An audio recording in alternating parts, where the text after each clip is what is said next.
বিসমিল্লাহির রহমানির রহিম। বাংলাদেশের কৃষি ও কৃষকের কথা ইউটিউব চ্যানেলের পক্ষ থেকে আমি মোহাম্মদ ইকবাল মাহমুদ ইকু। আমি আজকে আপনাদেরকে একটা মানে অন্যরকম একটা খামার পরিদর্শন করতে নিয়ে আসছি। এই খামারের কিছু জিনিস আমার খুব চোখে লাগার মতো, আমার খুব ভালো লাগছে। সেটা হচ্ছে এই খামারে প্রবেশের আগে ওই চিকিৎসা করতে আসছিলাম গরুগুলোকে কৃমিনাশক।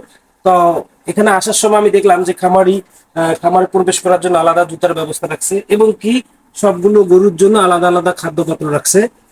তারপরে এর গরুগুলো আপনাদের চোখে পড়ার মতো, কারণ সবগুলো গরু প্রায় সেম কালার, একই সমান, একই সাথে কিনা।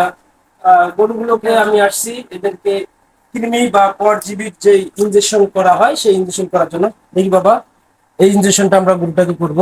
আসলে গরুকে যখনই আপনারা কৃমিনাশক ট্যাবলেট করবেন কিংবা ইনজেকশন করবেন, সবগুলো গরুকে একই সাথে একই সময় একই দিনে করবেন, তাহলে আপনারা প্রপার রেজাল্ট পাবেন।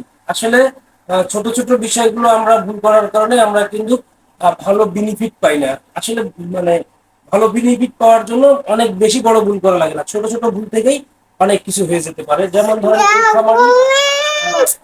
এই খামারটার গরুগুলোকে যখন চয়েস করছে, তার ছিল যে সবগুলো গরুতে একই রকমের হয়, একই রকমের খাবার, একই মাপের সবকিছু দিয়ে ও একটা আউটপুট এখান থেকে আশা করছিল। তো আসলে আমি আপনাদেরকে এই ভিডিওটা দেখানোর একটা বিষয় হচ্ছে, আপনারা গাভী পুষেন কিংবা আপনারা এই ষাঁড় গরু পুষেন, সবগুলো একই সাথে একই ঘরে একই গরু রাখবেন। এক পাশে গাভী এক পাশে ষাঁড়, আসলে এতে স্বাস্থ্যহানি হয় গরুর। আর আপনারা যে সময়ের মধ্যে গরুগুলো পুষেন সেই সময়ের মধ্যে প্রপার রেজাল্ট পান না।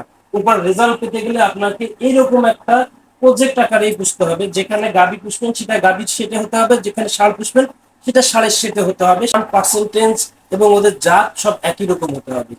আমি আসলে এই খামারটায় এই গরুগুলো ক্রয় থেকে এখন পর্যন্ত আসছি, আমি এই খামারিকে একটু ডিফেন্স মানে আলাদা রকমের দেখি সবকিছু এর। তো আমি আসলে আপনাদেরকে এই কথাগুলো বলার একটা উদ্দেশ্য হচ্ছে, আমরা আসলে প্রপার ওয়েতে কাজ করতে পারি না বলে আমরা কিন্তু লসের সম্মুখীন হই। এছাড়া আমাদের লস করার কোনো সুযোগ নেই।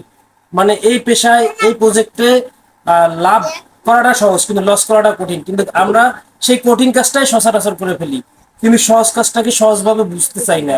কিছু নিয়মের মধ্যে এসেই যে কাজটাকে করে সফল হওয়া যায় সেটা বোঝার চেষ্টাও করি না। এই যারা বাংলাদেশের কৃষি ও কৃষকের কথা ইউটিউব চ্যানেলটি এতক্ষণ দেখছেন শুনছেন, সকলে চ্যানেলটি সাবস্ক্রাইব করবেন, লাইক করবেন, কমেন্ট করবেন এবং পাশেই থাকবেন এবং আপনাদের মূল্যবান মতামত জানাবেন।